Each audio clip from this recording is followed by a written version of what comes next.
राधे राधे दोस्तों। आज हम आपको सुनाएंगे राधा रानी की एक सच्ची कहानी। जब राधा रानी एक सेठ की बेटी बनकर आई।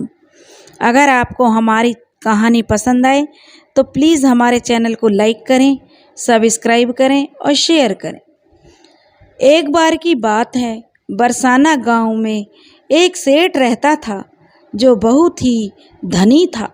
उसके 3 पुत्र थे, परंतु उसकी कोई भी पुत्री नहीं थी। धीरे धीरे समय बीत रहा था। कुछ समय पश्चात उसकी पत्नी का देहांत हो गया और सभी पुत्रों की शादी भी हो गई। सभी पुत्र अपने अपने कार्य में व्यस्त रहने लगे। उन पुत्रों के भी बच्चे हो गए। वे लोग अपनी पत्नी के साथ और बच्चों के साथ व्यस्त हो गए। सेठ के दिल की बात सुनने वाला अब कोई नहीं था, क्योंकि सेठानी तो स्वर्ग सिधार चुकी थी।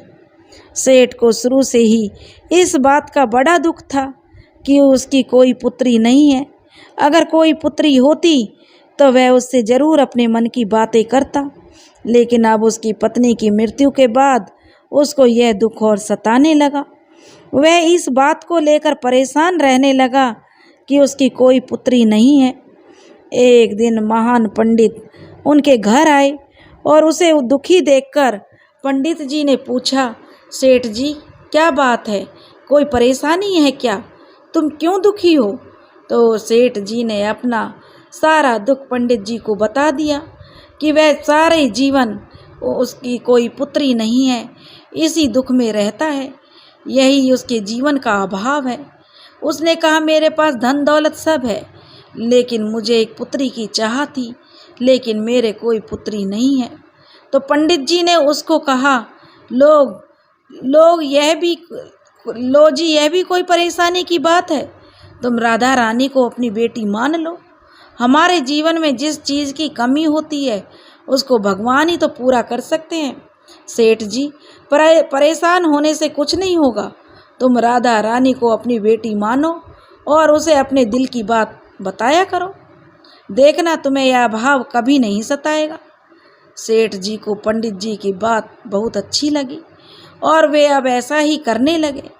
सेठ जी राधा रानी की मूर्ति लेकर आ गए और प्रतिदिन भोजन करने से पहले राधा रानी को भोग लगाते और फिर स्वयं भोजन करते और सोने से पहले राधा रानी के साथ खूब बातचीत करते।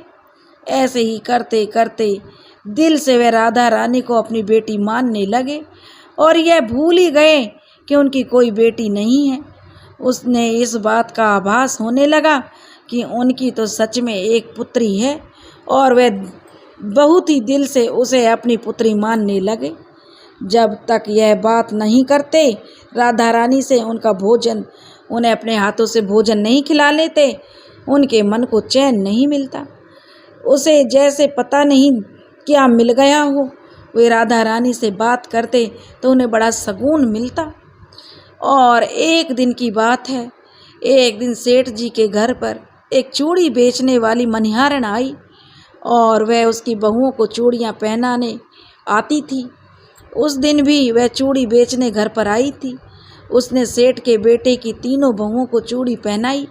उसके साथ जब सेठ की बहुएं चूड़ी पहनकर चली गईं तो उसके सामने एक कन्या आई और उसने कहा, मुझे भी चूड़ी पहना दो।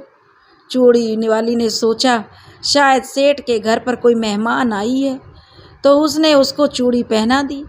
उसके बाद वह चूड़ी वाली सेठ जी से पैसे मांगने सेठ जी की दुकान पर पहुंच गई और बोली, सेठ जी चूड़ी के पैसे दे दो।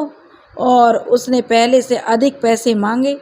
तो सेठ जी ने कहा, तुमने चूड़ी के दाम बढ़ा दिए हैं क्या? तो उस मनिहारन ने कहा, नहीं, मैंने चूड़ी के दाम नहीं बढ़ाए, परंतु आज मैं 3 बहुओं और एक कन्या को चूड़ी पहना कर आई हूँ। उसने कहा, सेठ जी ने, लेकिन मेरे घर पर तो 3 ही बहुएं हैं। तो उस मनिहारन ने कहा, नहीं, आज तो मैंने 4 लोगों को चूड़ी पहनाई है। सेठ जी ने कहा, तुमसे ज़रूर कोई गलती हुई है। मेरे घर तो चूड़ी पहनने के लिए सिर्फ मेरी 3 बहुएं हैं। तो उनमें से 3 के पैसे चूड़ी वाली को दे दिए और चूड़ी वाली भी बिना कुछ कहे पैसे लेकर अपने घर चली गई। अब रात को सेठ जी घर आए और हमेशा की तरह राधा रानी को भोग लगाकर खूब सारी बातें करके सो गए। उस दिन रात को सेठ के सपने में राधा रानी आईं और कहने लगी, बाबा तुमने चूड़ी वाली को मेरी चूड़ी के पैसे क्यों नहीं दिए? जब तुम मुझे अपनी बेटी मानते हो तो तुमने मेरी चूड़ी के पैसे क्यों नहीं दिए? और ऐसा कहकर एक लाडली बेटी की तरह रोने लगी। यह सब देखकर सेठ जी की आंखें खुल गई।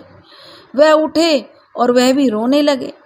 जब सुबह हुई तो चूड़ी वाली के घर पहुंच गए और बहुत सारी स्वर्ण मुद्राएं उसके पैरों में रख दी और उसने चूड़ी वाली को बताया कि तुम कल सच बोल रही थी, तुमने कल 4 को ही चूड़ी पहनाई।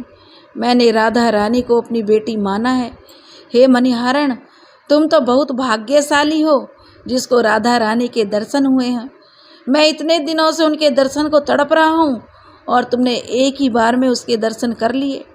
यह बोलकर सेठ रोने लगा और बोला कि तुम्हें चूड़ी का जो भी दाम चाहिए मुझसे मांग लो। यह सुनकर मणिहारण की आंखों में आंसू आ गए और उसने मन में सोचा, जब मुझे खुद राधा रानी के दर्शन हो गए हैं तो इससे ज़्यादा मुझे और क्या चाहिए। उसने सेठ के सामने हाथ जोड़कर कहा, सेठ जी तुम्हारी वजह से मुझे राधा रानी के दर्शन हुए हैं, जिससे मेरा यह जीवन सफल हो गया। मुझे कुछ नहीं चाहिए। तो दोस्तों देखा कि जब भगवान को दिल से पुकारते हैं, उनकी पूजा अर्चना करते हैं तो वह कैसे हमारे पास दौड़े चले आते हैं। हम आशा करते हैं कि आपको हमारी कहानी पसंद आई होगी। अगर आपको हमारी कहानी अच्छी लगी है तो प्लीज़ हमारे चैनल को लाइक करें, सब्सक्राइब करें और शेयर करें। राधे राधे।